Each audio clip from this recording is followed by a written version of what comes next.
What's up, guys? Welcome back to another edition of Sports and Cards. I'm Nathan Holloway, and with me, Jared Josh. What's going on? We're starting the NFL. Biggest news of the week, 49ers continued signing some players. They signed Brock Purdy to a 5-year, $265 million extension. Is this too much? Yes. Yes, it is. Brock Purdy is a below-average quarterback. He's just been on a really good team.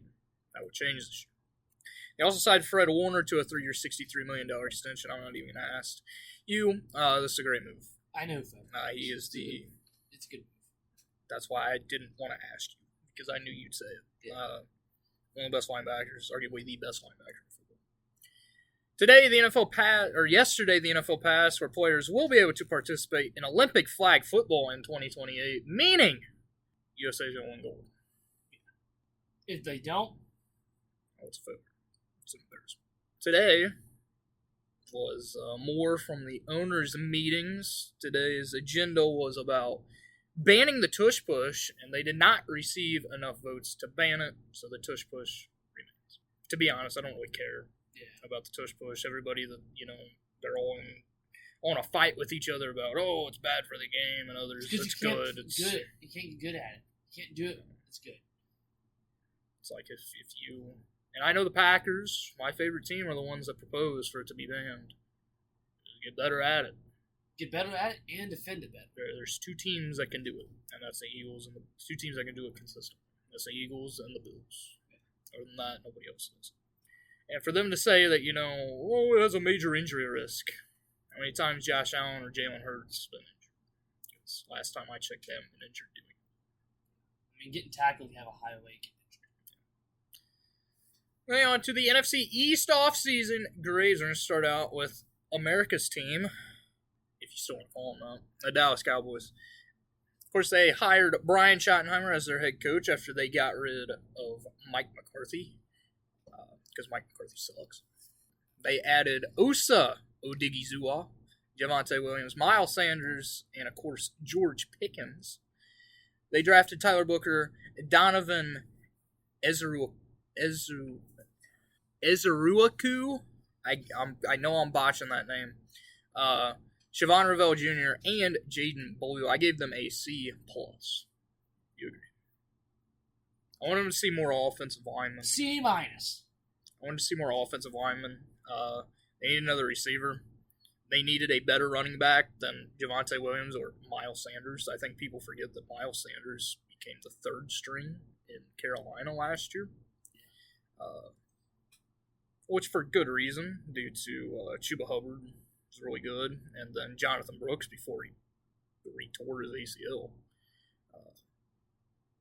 Their best move was George Pickens, and if you listened to the episode a few weeks ago, whenever that happened, you know that I was not a fan. Next is the Eagles. They added Adoree Jackson, Josh Uch, A.J. Dillon, and they re-signed Zach Bond. Of course, they lost Darius Slay and Josh Sweat, two major losses. They drafted Jahad Campbell, who's, in my opinion, was the steal of the draft. Andrew Makuba and Ty Robinson. I give him a B-. You agree? Yeah.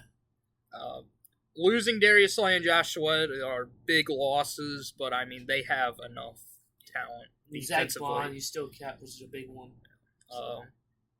They also lost. You didn't replace Kenneth Gainwell with A.J. Dillon. Yeah. So, it's kind of an upgrade. I'm a big A.J. Dillon. I'm a big Kenneth Gainwell fan, but I'm also a big A.J. Dillon fan just because he was a Packer. Sad to see him leave, but kind of happy he's gone. No offense, A.J. Yeah. I still watch your TikToks. You live streaming Farming Simulator. It's very fun. Moving on to the Giants. They added Paulson Adebo, James Hudson III, Javon Holland. Of course, they drafted Abdul Carter, Jackson Dart, Darius Alexander, Cam Scatteroo. I gave him a B+. This was damn near a perfect offseason for the Giants, in my opinion. They give him an A. An A-. They got what they needed. Of course, the biggest thing, they got Jackson Dart, they got Abdul Carter. Cam Scatteroo is probably going to be their starting running back.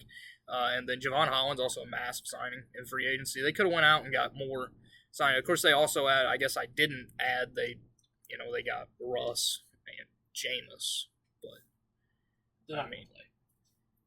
Russ Russ is going to start the beginning of the year but then Jackson's going to take over. Jameis is probably going to be on the move. I believe Jameis is probably going to go back to the Saints to be their starter because, I mean, they can't get any worse at the quarterback position. Put me out there at QB. God knows I'm better than Spencer Rattler. That boy sucks.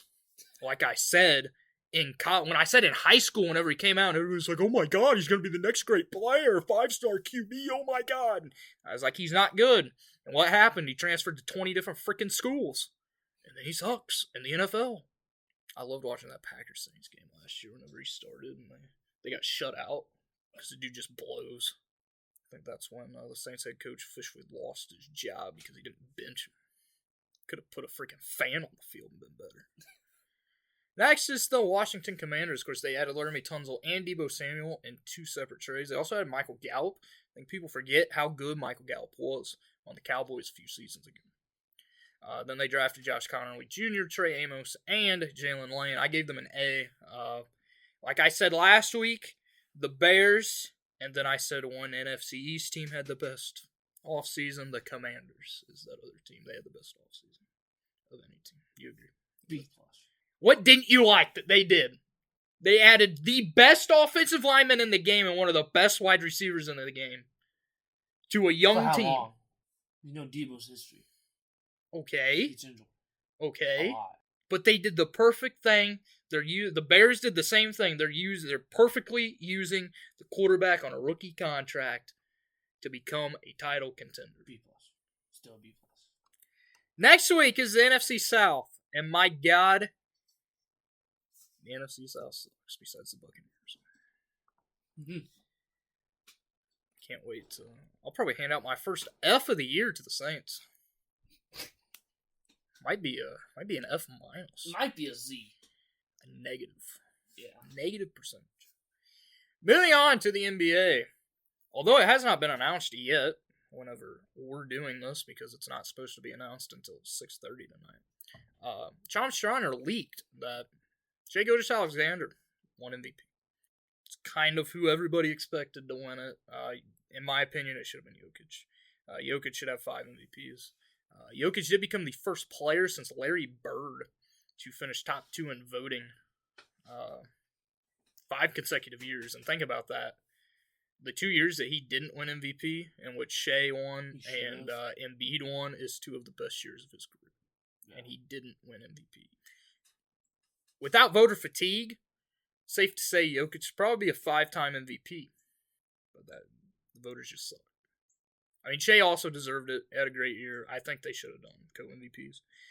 In my opinion, I know they don't do that anymore because they suck.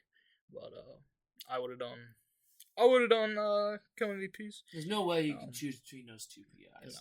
No.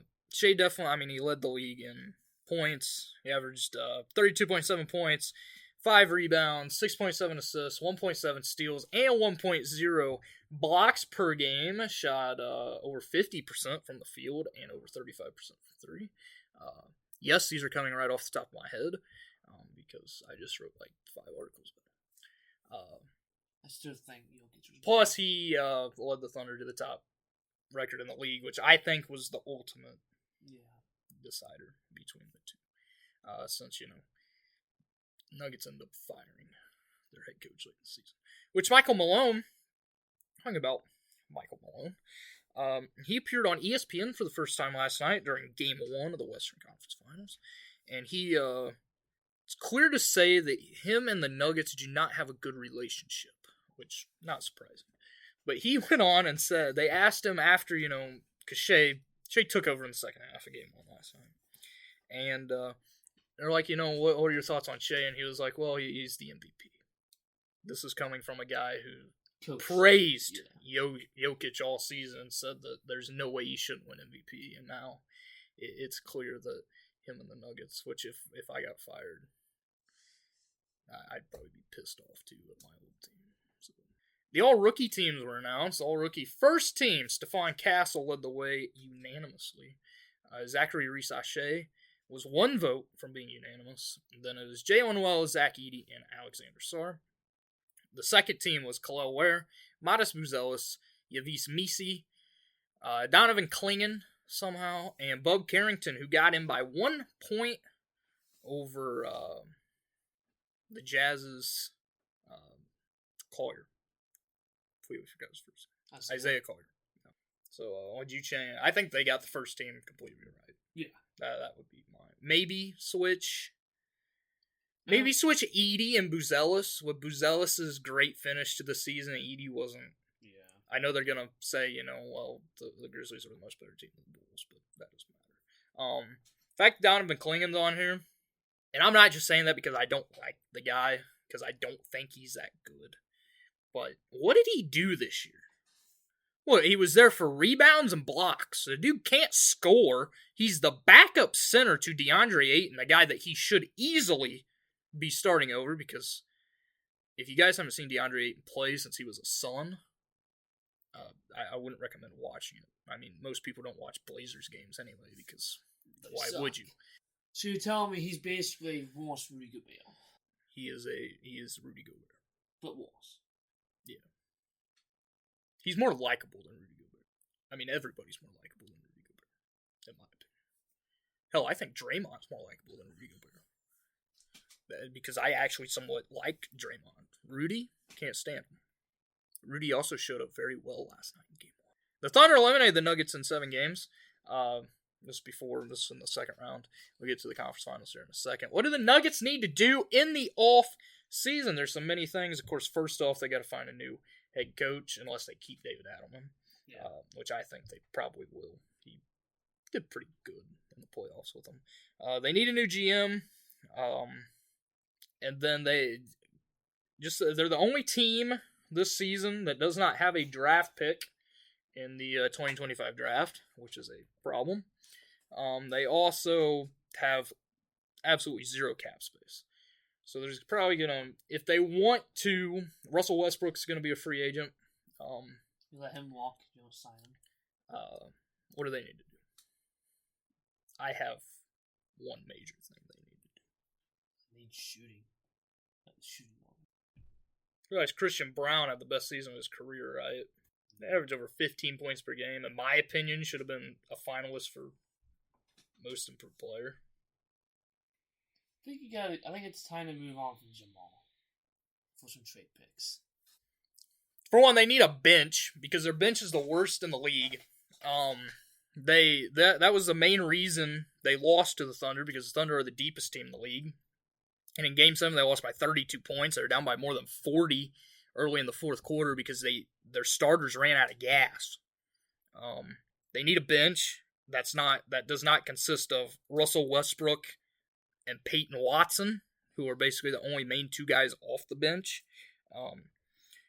Shout out to Aaron Gordon for playing in Game 7. He suffered a grade 2 hamstring strain. Think about this, that Curry's was a grade 1, and it kept him out for 3 games. 4 games, actually. Gordon he was not expected to play on Sunday. Shams tweeted out that morning that a grade 2 hamstring strain would take multiple weeks to recover, and he still played. So anybody saying that they need to get rid of Aaron Gordon is stupid, because Aaron Gordon is the definition of a Denver Nugget. He's their best defender. He has turned into a great scorer. The one person that they need to get rid of is a guy who did not show up in the postseason at all. And yes, he had a left shoulder injury. Cool. He still sucks shooting the ball. It's Michael Porter Jr. Now, I've been high on Michael Porter Jr. since he came out of Mizzou. The dude is too injury prone. He is too inconsistent. They could get a lot for him because he's young. He's the perfect wing player that people want. You trade him, you get rid of his contract, and you get a bench. Yeah. Specifically, a backup center, because you can't expect Jokic to go out and play 48 minutes every night, and once the playoffs hit, expect him to, put up 50 points every game, because that's what they need him to do for them to win. That's what they should do. They should keep... next year, they should keep Jamal for one more year. If Jamal doesn't work out, this offseason, or this postseason, Jamal, usually in the playoffs, he steps up. Like, he's known for big games and playoffs. He had one. Dropped 43 points the first round. Other than that, didn't do much. If he does not improve next year, I would definitely, get rid of him and get a new point guard. But this offseason, trade Michael Porter Jr. He's costing your team. If you've ever watched a Denver Nuggets game, there's multiple times per game when Michael Porter Jr. shoots the ball and you're like, why the hell did he shoot that? He's just not a very smart basketball player. I still think he has a ton of potential, but injuries have held him back, and his basketball IQ has held him back. That's my opinion. The Thunder lead the Timberwolves 1-0 in the Western Conference Finals. The Thunder struggled in the first half. They were terrible shooting the ball. In the second half, they outscored the Timberwolves 70-40. Anthony Edwards got hurt near the end of the first quarter with an ankle injury. He did return in the second. Clearly, it was bothering him in the second half, as he averaged, his average shot length was over 25 feet. That's 2 feet longer than any other game he's ever played in his career, playoffs or regular season. He could not push off of his right ankle. And this is a major issue because he injured it in the first round. He injured it in the second round. And he's been able to play through it. Might want to invest in some high tops. Trust me, I know. High tops are very good for a guy who's had multiple ankle injuries. Of course, I'm not the athletic specimen that Anthony Edwards is. I wish I was. I'm the athletic specimen of John Daly. Except I don't smoke 20 packs a day. Or drink, 12 packs a day. Might be more than that. But is this a problem for the Timberwolves with how they played? Julius Randle had a great first half. He had 20 points. In the second half, he struggled. Their bench struggled. Naz Reid, Dante DiVincenzo, they did not make a shot. Yeah, it's a problem. You can't go down 1-0 to this team, especially when you're the underdog in this team. They're deeper than you guys are. So you gotta make them make mistakes. If they're making you make mistakes, it's over. It's tomorrow must win. Yes. I agree with that. You cannot go down 2-0 in Oklahoma City, especially with how good the Thunder are on the road, just because the Thunder have... people look at the Thunder and they call them boring. Like, people aren't ready to admit that the Thunder are going to be the next great dynasty in the NBA.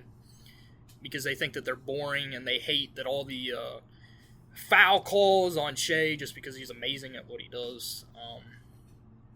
But they're not boring when you actually watch them. They're a great young team, and they're also a great deep team. They're smart, the best too. bench. They're all smart. They have the best bench in the league. They have arguably the best player in the league in Shea. I put him third behind Jokic and Giannis.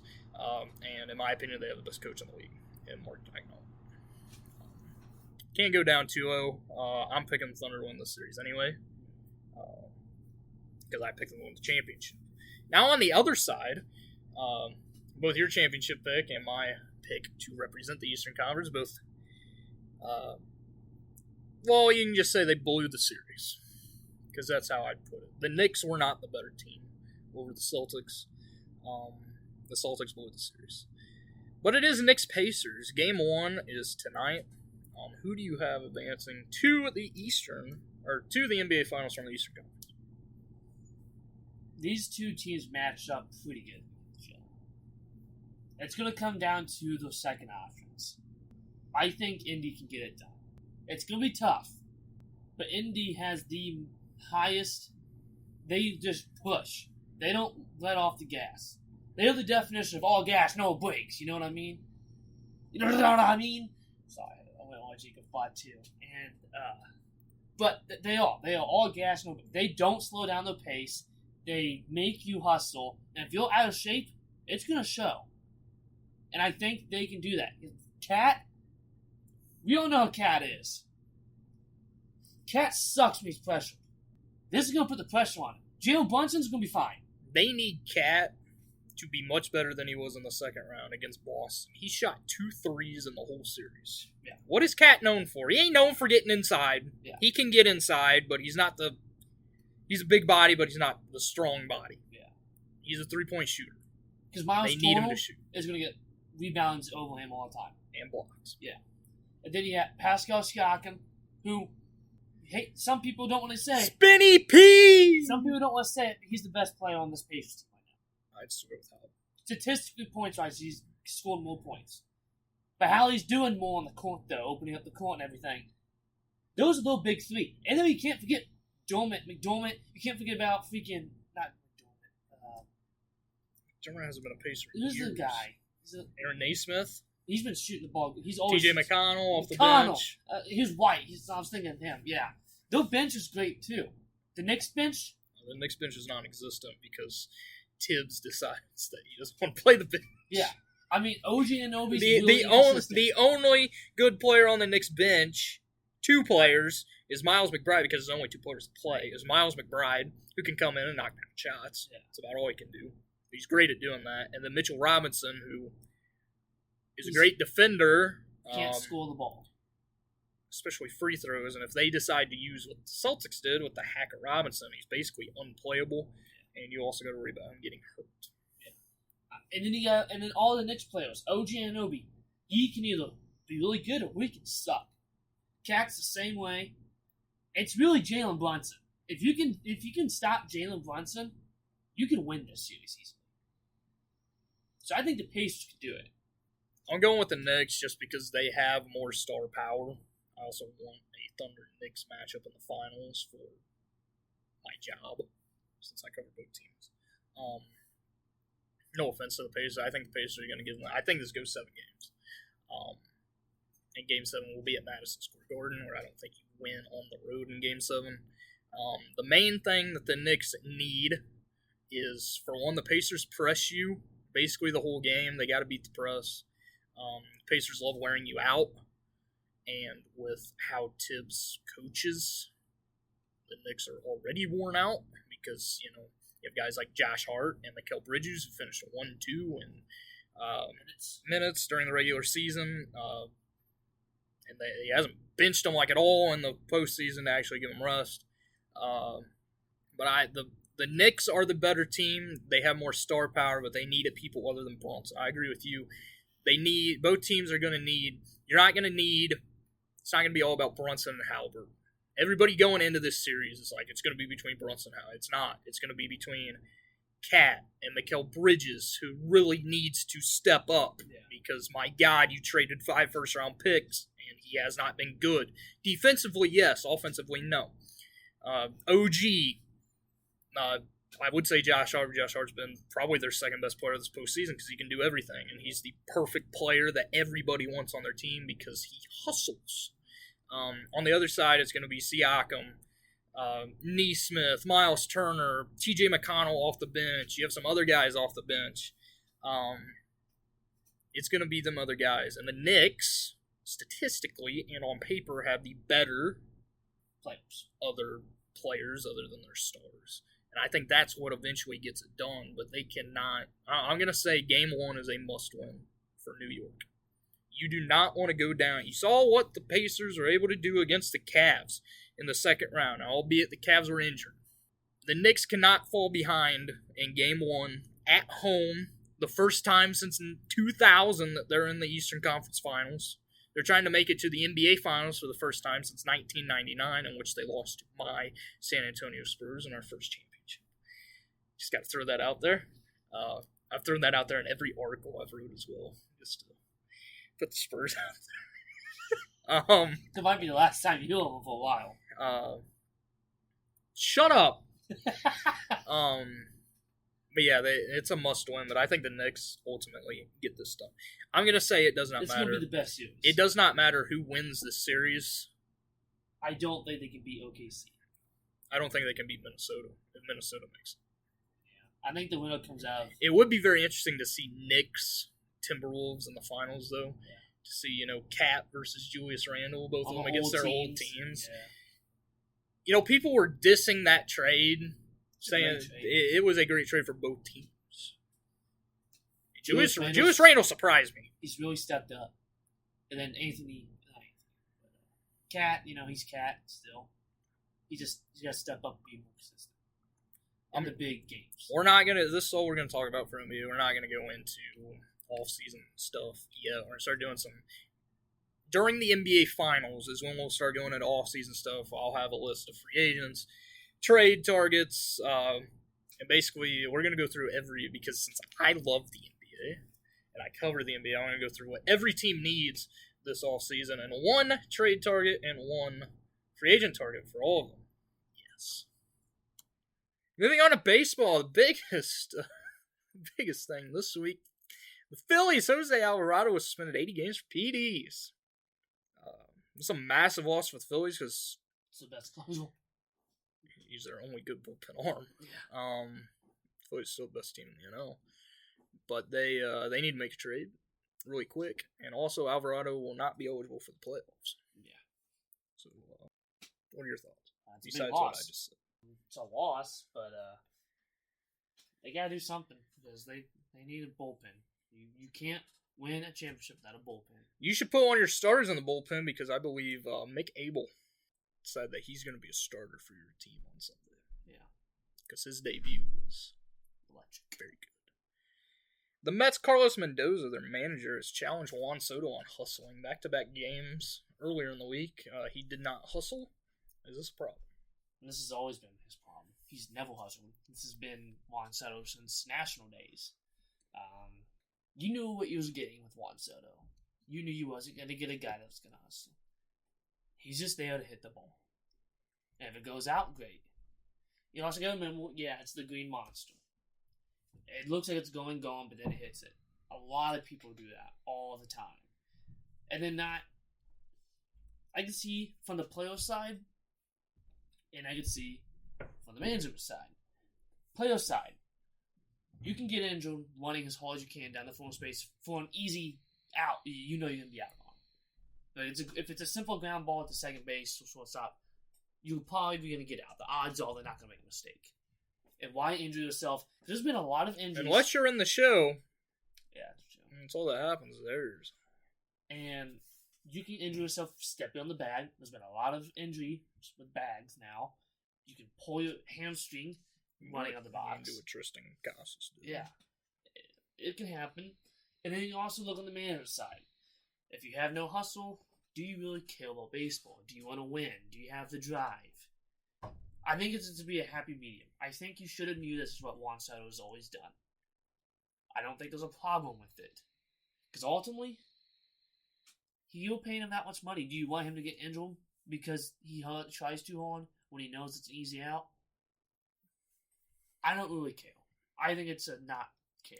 I'm going to go out on a limb. Over the weekend, Yankees-Mets was electric for the first ever rivalry weekend. Yeah. A lot of good rivalry games. Nats swept the Orioles, although we placed Dylan Cruz on the IL today with an oblique injury. That's a rivalry? Is that going back to like the Expo days or something? No.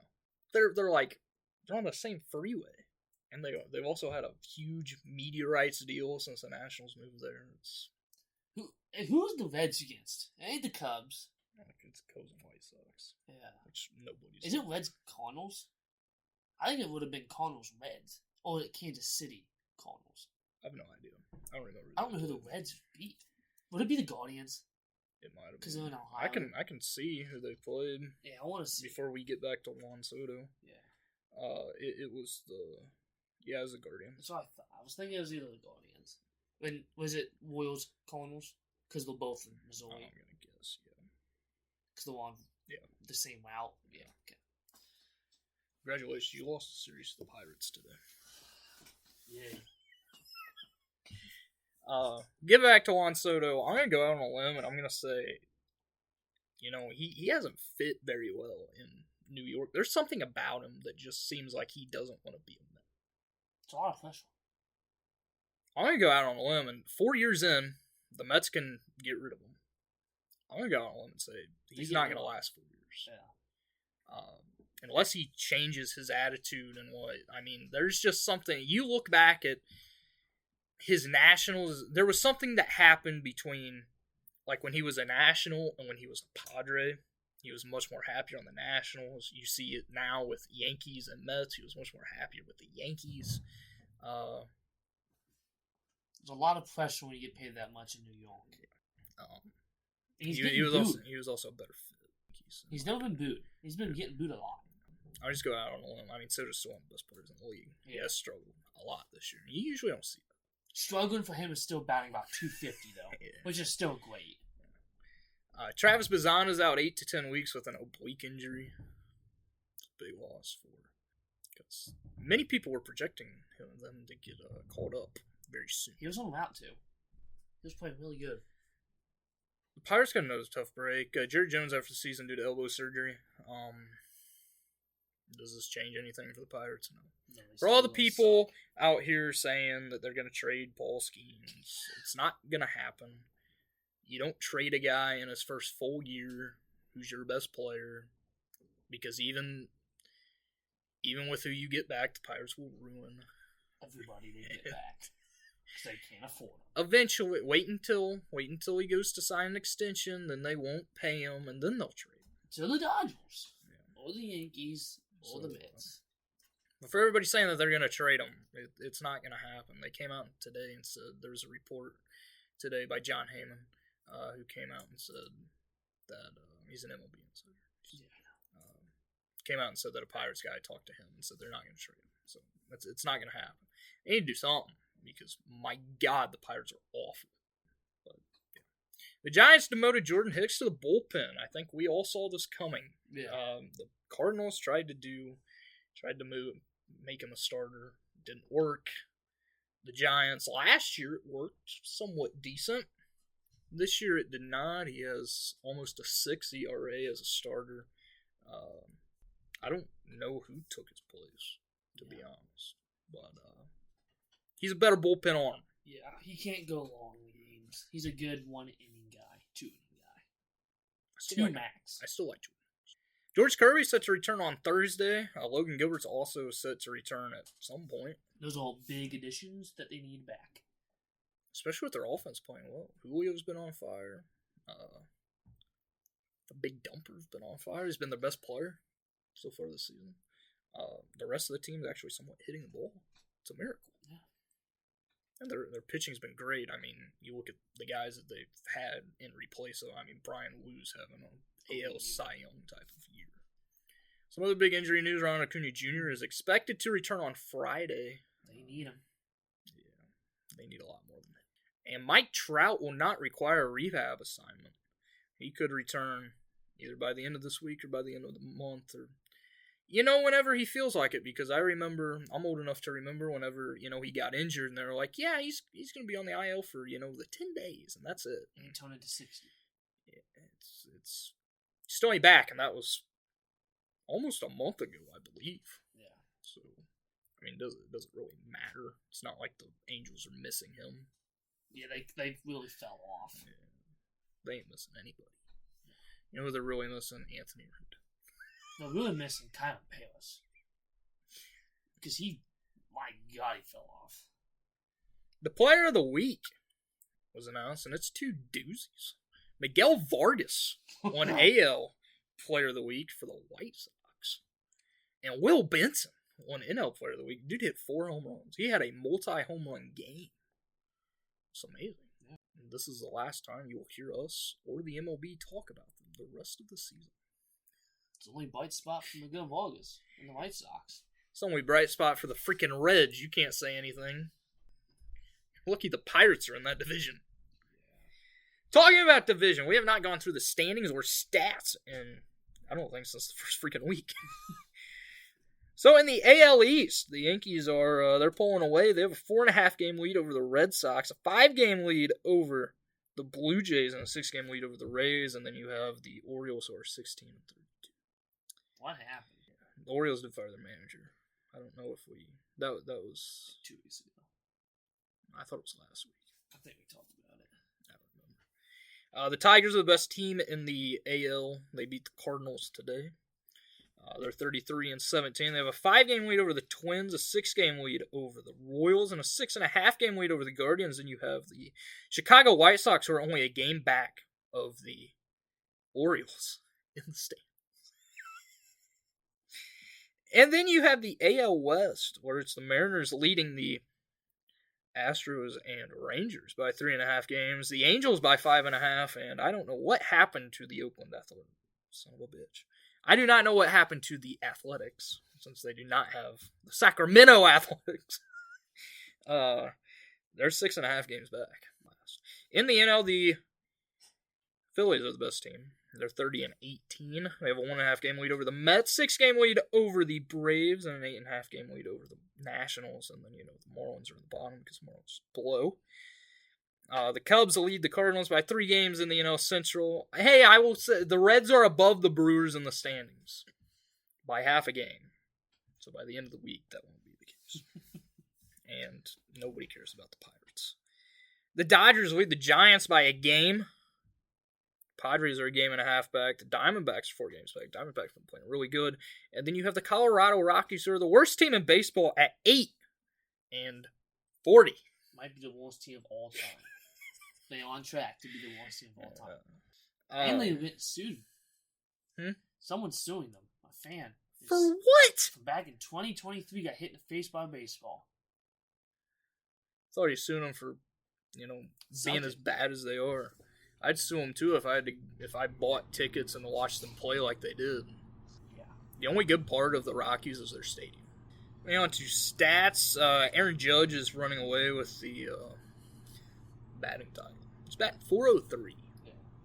Second is Freddie Freeman, who's batting .371. Then Jacob Wilson, who's batting .341. Paul Goldschmidt's in 4th. I haven't heard Paul Goldschmidt's name in years. Home runs, Kyle Schwarber and Shohei lead with 17. Then you have Aaron Judge and the big dumper, Cal Raleigh, with 16. RBIs is between... RBI. It's RBIs. It's not Actually, RBIs. it is RBIs. No, Yes, it is. No, it's not. Yes, it is. How? Because it is. It is grammatically correct. I write baseball articles. It's RBI. Runs better. Not runs better ends. It's RBIs. No. Aaron Judge has 43. Seiya Suzuki has 43. My man Torque has 39. He's in 4th. Stolen base, O'Neal Cruz has 18. Luis Robert has 17, which is surprising because I didn't know he actually got on base. Brandon Pfaadt leads the majors in wins with 7. Second is tied between Max Fried, Hunter Brown, who's been amazing, Robbie Ray, who I didn't even know still pitched, and one of my former favorite pitchers, Casey Mize. Best ERA in the league is Max Fried, 1.29. Kodai Senga, 1.43. Then Chris Bubic. Bubic? I thought it was Bubic. Bubic. Yeah. Tyler Molly and Nathan Eovaldi. Munoz leads the league in saves. My boy Kyle Finnegan's in 2nd. Most strikeouts in the league. Munoz? Is that all you know about him? It's Andres Munoz. Yeah, I know. You said Munoz. I'm sorry. Most strikeouts. Can you guess who has the most strikeouts in the league? Team. Nationals. Who's a pitcher? It's good. I can name every pitcher on the freaking roster. Starting, not bullpen, because you don't want to name our bullpen arms. Besides Kyle Finnegan. Jay Gorman. No. Mackenzie Gore. 84 strikeouts. Having a resurgence finally. He's finally breaking out to whatever we thought he was going to be. Moving on to other sports, Scotty Scheffler won the PGA Championship by 5 strokes over a tie for second between Harris English, Bryson DeChambeau, and Davis Riley. Congratulations to John Rahm for absolutely choking this away. He was pissed. The Charles Schwab Challenge is this weekend. Yeah. Christopher Bell won the All-Star race for NASCAR at North Wilkesboro. It was actually a really good race. I know both of us dissed on it last week. But North Wilkesboro is actually a good track now. I don't know what they changed. NASCAR Hall of Fame announced that Kurt Busch, Harry Gant, and Ray Hendrick will be elected, I believe, next week. I think it's a week after the Coke 600. The Coke 600 is this, do you agree? It took that long for Harry Gant to get in? Yeah. I mean, it took that long for Ray Hendrick to get in. What are we doing, NASCAR? Harry Gant is one of the best racers of all time. Handsome Harry Gant. Congratulations to Kurt, though. Congratulations to all of them, but congratulations to Kurt.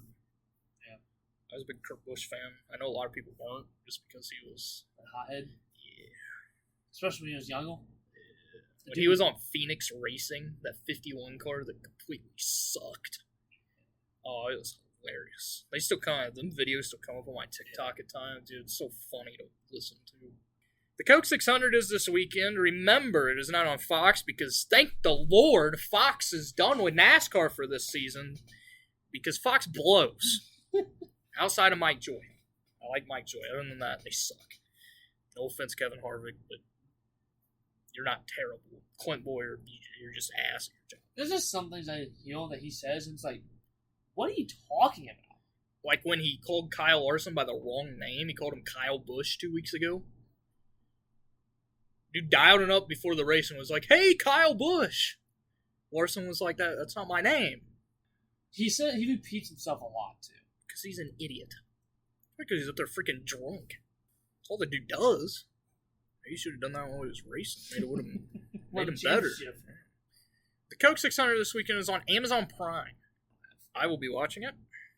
It's a great day. And this is the best day in motorsports this Sunday. And we're going in reverse order of how it happens. The Coke 600 is the last race of the weekend. The biggest race of the weekend is, of course, the Indy 500.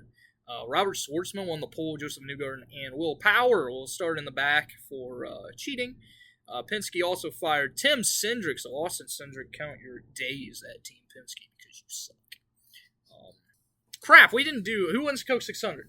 Actually, let's go through... Monaco's also this weekend. We're going to go in order of who wins in Monaco. You wake up in Monaco. I will say, I usually don't get up early in the morning. I will be up extra early Sunday morning to watch all this. Who wins Monaco? I'm going to go with Charles Leclerc. He's got a lot of experience and he's good there. I'm going to go Charles Leclerc. Even though Ferrari sucks right now. I'm going Charles Leclerc still. It's really not a track where speed is necessary. It's more of technique and don't hit the wall. I'm going to go with the other Ferrari and Lewis Hamilton. He has the most experience there anyway. Yeah. The next is the Indy 500. Who wins? We'll go Pat O'Ward. He gets it done. Finally. He's yet to win in Indy. We'll go Pat O'Ward. He's been dominant this year. That's how it's put. Still, Pat O'Ward. Pat O'Ward raced for Arrow McLaren, right? Before I say what I'm going to say. I'm going to go with his Arrow McLaren teammate. And this is not because I think he's going to win. This is who I want to win. I'm going with Kyle Larson. Wins the Indy 500. Who wins the Coke 600? I know you're going Kyle Larson. I am. Could you imagine? I don't think he will. I don't think he'll win any of them. He's not good at the big tracks in NASCAR. He's good at Charlotte. He has like 3 wins there. No. How is that different? Because it's 600 miles. It's the longest race. Yeah. I'm going to go with the guy that can do it. Line, please. I'm going to go with Kyle Larson. Kyle Larson not only pulls off the double, but he becomes the first driver to win both races. If he finishes both races, he will become the second driver ever to do so. The first one was Tony Stewart. Of course, Kurt Busch completed the Indy 500 and blew a motor in the Coke 600 because Stewart Haas sucks. Sucked. They're not a thing anymore. Well, the Haas's, but Stewart's not. Because Stewart's out winning NHL East. Yeah, and just dissing on NASCAR. Yeah. The NHL playoffs are still happening. They're in the conference finals as well, just like the NBA. The Stars and Oilers game 1 is Wednesday night, and the Panthers lead the Hurricanes 1-0. They murdered them in game 1. So, the Capitals, I was about to say my team. My team wasn't in it. My team has the second pick in the draft. Or the third pick in the draft, sorry. My team that I picked to win sucked. The Capitals absolutely blew it against the Hurricanes. They didn't look like they should even be in the playoffs. That's all I have. Do you have anything else? Thank you guys for listening. Enjoy the NBA playoffs, MLB, and of course, a great day of the best day of auto racing every year. And also, have a happy Memorial Day weekend. Thank you guys for listening.